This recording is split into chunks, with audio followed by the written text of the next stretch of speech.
So, have you ever hit that 3 p.m. slump and felt like your willpower was just completely empty? Oh, absolutely. Everyone knows that feeling. Right. I mean, I'm talking about that feeling where your brain is flashing a critical low power warning. Yeah. It's exactly like a smartphone dropping to like 1% battery. Yeah, you're just looking for an outlet, but there isn't one. Exactly. Just last week, I was sitting at my desk staring at a profoundly boring budget spreadsheet. And someone had left a box of incredibly stale donuts in the break room. Oh, the classic break room trap. The worst. And the thing is, I wasn't even hungry, but resisting that stale day-old donut felt like trying to deadlift a car. My brain was just screaming, we are out of fuel, shut it down. Well, it is a profoundly universal human experience. That sense of total, unavoidable depletion. You Yes. feel it in your bones, and it is incredibly frustrating because it feels like a hard biological limit, right? Right. And for years, we've been told that this is exactly how human biology works, that you literally just run out of That was juice. the narrative, yeah. Yeah. But in this deep dive, we are unpacking a stack of fascinating research from the American Psychological Association, plus work from some major behavioral science pioneers that completely flips the script on self-discipline. It really does. It changes everything. So our mission for you listening today, we are going to completely bust the myth of the willpower battery. And we aren't just going to leave it at theory either. No, definitely not. We're going to build a practical, step-by-step daily routine to help you master your goals, whether that is crushing a massive study session or, sticking to a strict savings plan without burning out. It's a critical paradigm shift because the science is finally telling us that the barrier you're hitting at 3 p.m. isn't your biology, it is actually your strategy. Okay, let's unpack this. Because I really need to know why I couldn't resist the stale donut. I've always heard of this concept called ego depletion, which basically validated all my excuses. Right, it gave you a reason to give in. Exactly. But now modern science is saying everything we've been taught about it might actually be dead wrong. It is one of the biggest upheavals in recent psychology, honestly. The old idea of ego depletion, which dominated behavioral science for decades, is literally that smartphone battery metaphor you just used. So it was taken completely literally. Completely. The prevailing theory was that willpower was a strictly limited physical resource. The idea was that every single time you resist a distraction or force yourself to do a difficult task or bypass an online shopping sale, your brain actively consumes glucose. Okay, so the theory was that self-control was essentially burning physical fuel in an engine. You rev it too hard, your blood sugar drops, and eventually the engine just sputters out. That was the accepted gospel. And under that model, by the time you reach the end of the day, your fuel tank is physiologically empty. So you literally do not have the physical resources left to say no to the donut. Or to keep studying. Yeah. It's a very seductive idea because it perfectly matches how we feel when we are tired. Right, it feels physically exhausting. But here is the massive aha moment that has shaken up the field over the last decade. A massive multi-lab replication effort completely dismantled it. I always hear about these replication crises in science. What actually happened with this one? Well, we are talking about rigorous, large-scale studies. Involving over 24 independent labs and thousands of participants across the globe. Wow, so they really went all in to test it. They did. It was specifically designed to prove this glucose-burning, battery-draining theory once and for all. And they found absolutely nothing. Wait, nothing at all? Nothing. They could not find reliable evidence that doing a difficult task physically drains your willpower reserves. The battery does not exist. Okay, I have to push back here on behalf of everyone listening because if I'm trying to stick to a strict budget all week, by Friday, I feel mentally exhausted. Sure, absolutely. Like, if the researchers couldn't find a draining battery, why do I physically feel that exhaustion? I'm not making it up. You aren't making it up at all. The exhaustion is very real. But the exhaustion isn't coming from a lack of physical fuel in your brain. It's coming from your underlying belief about that fuel. My belief. Yes. And this brings us to the groundbreaking research of psychologist Carol Dweck. She and her colleagues wanted to know why some people burn out and others don't. Okay. So they set up these fascinating experiments where they gave participants a series of highly demanding cognitive tasks. Things that require intense focus and impulse control. Okay, so what were the parameters? Like, how do you even test a belief? Well, before the tasks, they surveyed the participants on their beliefs about willpower. Group A were people who believe willpower is a finite resource. A battery that drains. Exactly. Group B were people who believed willpower is an adaptive, self-renewing system, like an emotion that can generate its own momentum. Oh, that's an interesting way to look at it. Right. Then, they put both groups through the gauntlet of draining tasks. Let me guess. The people who believed they had a battery actually ran out of battery. They absolutely plummeted. Their performance on the subsequent tasks fell off a cliff. Wow. But Group B, the ones who believed willpower was self-renewing, their performance stayed completely stable. They didn't experience that severe drop in executive function. Wait, let's define executive function really quickly for anyone who isn't steeped in this psychology jargon. Are we just talking about the ability to focus? Think of executive function as the CEO of your brain. It's the cognitive system responsible for managing your focus, planning, regulating your emotions, and crucially, overriding your impulses. Ah, so when your executive function drops, the CEO leaves the office and your impulses take over. Exactly. And Dweck's research showed that the CEO doesn't leave because the building ran out of power. The CEO leaves because they believe it's time to clock out. That is wild. So the burnout is literally a self-fulfilling prophecy. It is. If you hold the belief that your self-control is easily exhausted, your brain unconsciously shuts down. It says, I'm out of fuel, time to quit. Right. It's protecting a resource that isn't actually empty. But if the exhaustion is driven by our beliefs, how do we actually trick our brains? I mean, how do we change our approach to a difficult task so we don't trigger that shutdown sequence? It requires a fundamental mindset shift regarding how we categorize tasks. Dweck's research points to the fact that you have to stop treating necessary difficult tasks as chores. Gourd, okay. When you approach a tough study session or a strict financial budget as a draining, miserable chore, you are actively telling your brain that you are depleting a resource. And so your brain shuts down. Yes, but when you reframe it, when you view that exact same task as an energizing challenge, your executive function remains completely stable. You know, it makes me think about it like this. Using raw effort to resist temptation, like staring at my credit card and screaming internally, don't buy the shoes, don't buy the shoes. Right, just white-knuckling it. Yeah, it feels like I'm trying to hold back a flood with my bare hands. I'm constantly fighting the pressure, and eventually my arms are going to give out, the water's going to crash over me, and I'm going to buy the shoes. What's fascinating here is how perfectly your analogy maps onto the neurological reality. Oy. Yes. Walter Mischel, a pioneer in behavioral science, famous for the Stanford marshmallow experiment, he outlined that human willpower relies on navigating two competing internal systems. Okay, what are they? Your idea of holding back the flood with your bare hands, that perfectly describes what Mischel calls the impulsive hot system. The hot system. So that's the part of my brain that sees the donut and just lunges for it. Yes, it is emotional, reflexive, and entirely focused on immediate gratification. Got it. And we have to remember, from an evolutionary standpoint, the hot system kept our ancestors alive. If an early human saw a bush full of berries, the hot system screamed, "Eat those right now before they rot or an animal gets them." Immediate gratification was literally a survival mechanism. Right, but there are no saber-toothed tigers in my break room, just day-old pastries. And that's the problem. The modern world hijacks this primitive survival system. So when you try to force self-discipline using sheer raw effort, Your bare hands. your bare hands, yes, you are just wrestling with a prehistoric impulse.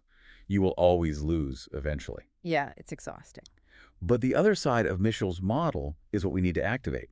If your bare hands are the hot system, the dam in your analogy, a structure built upstream to hold the water back for you, Yeah.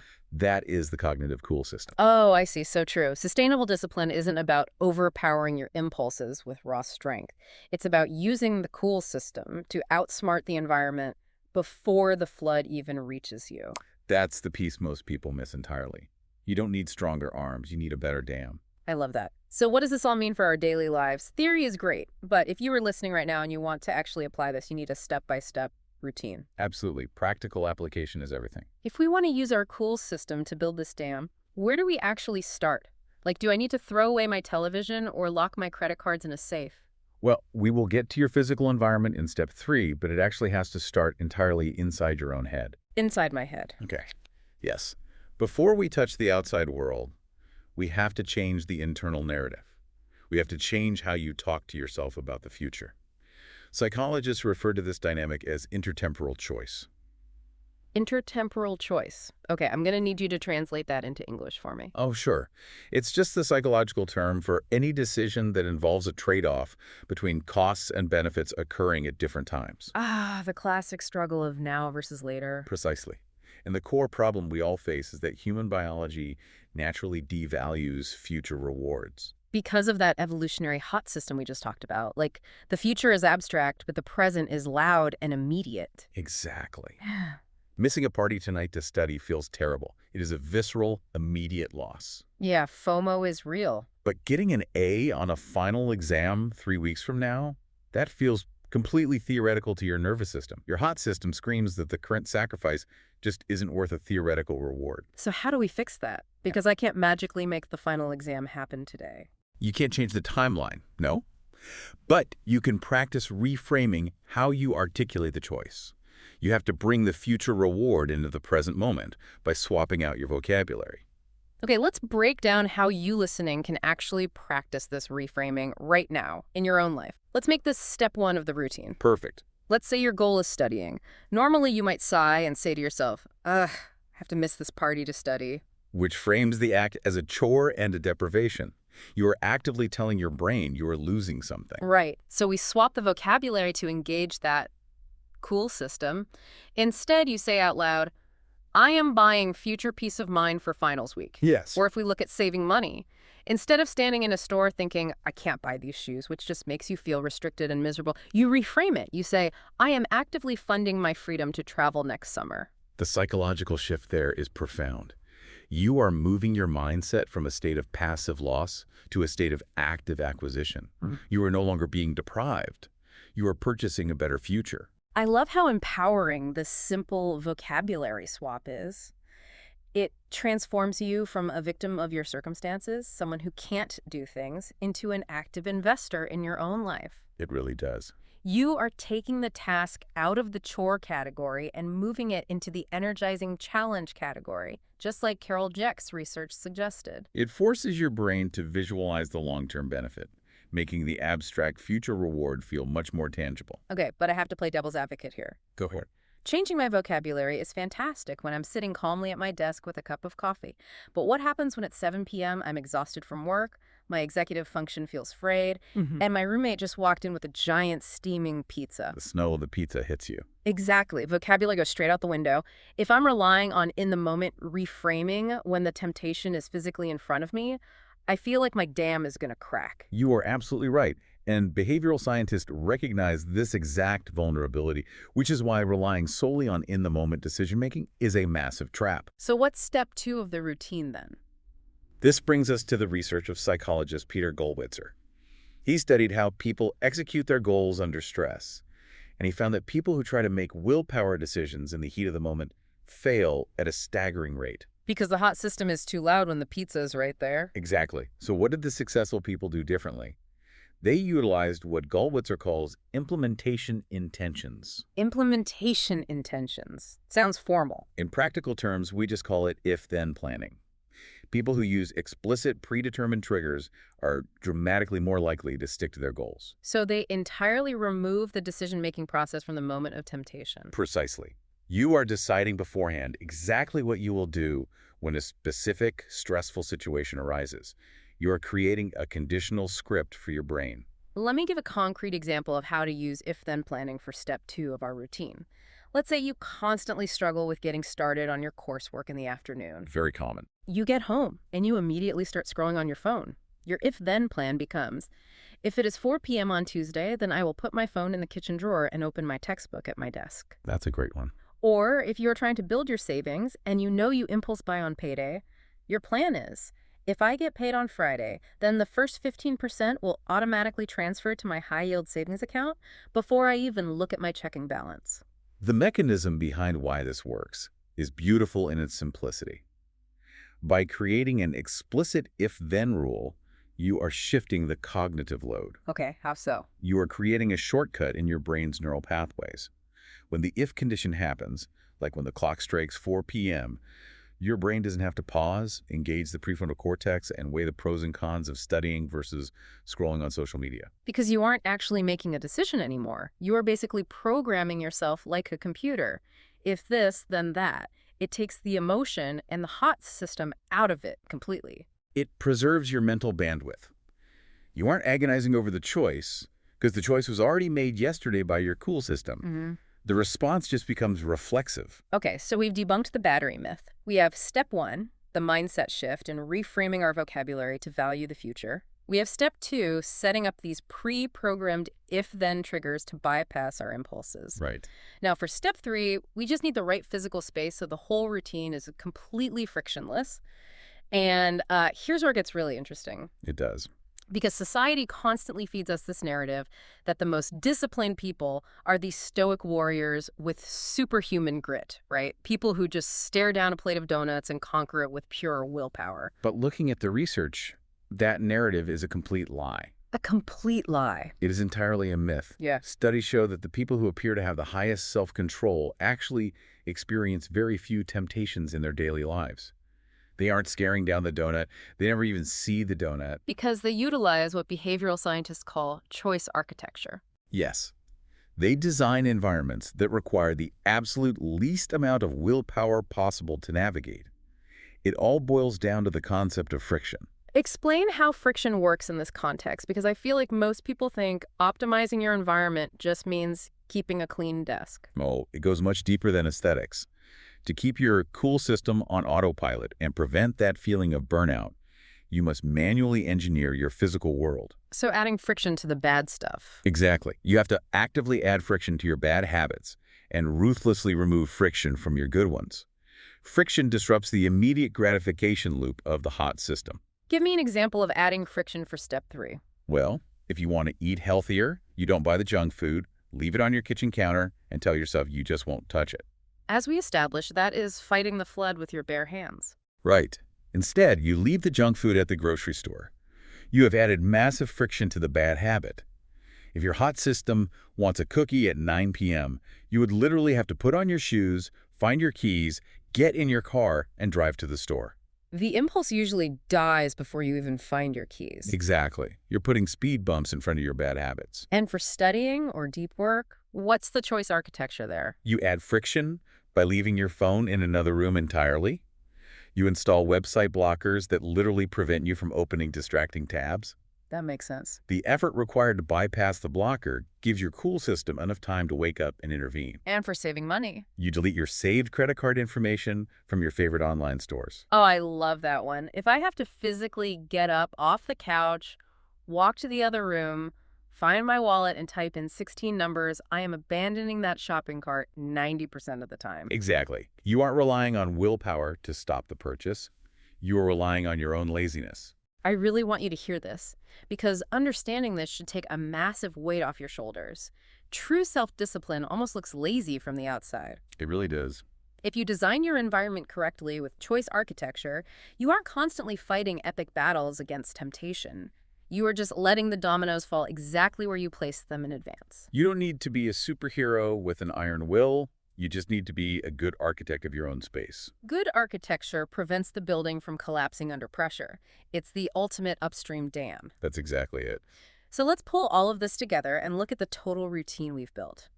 We started by asking why we feel so exhausted when trying to reach our goals, and we found out that willpower isn't a draining physical battery that consumes glucose.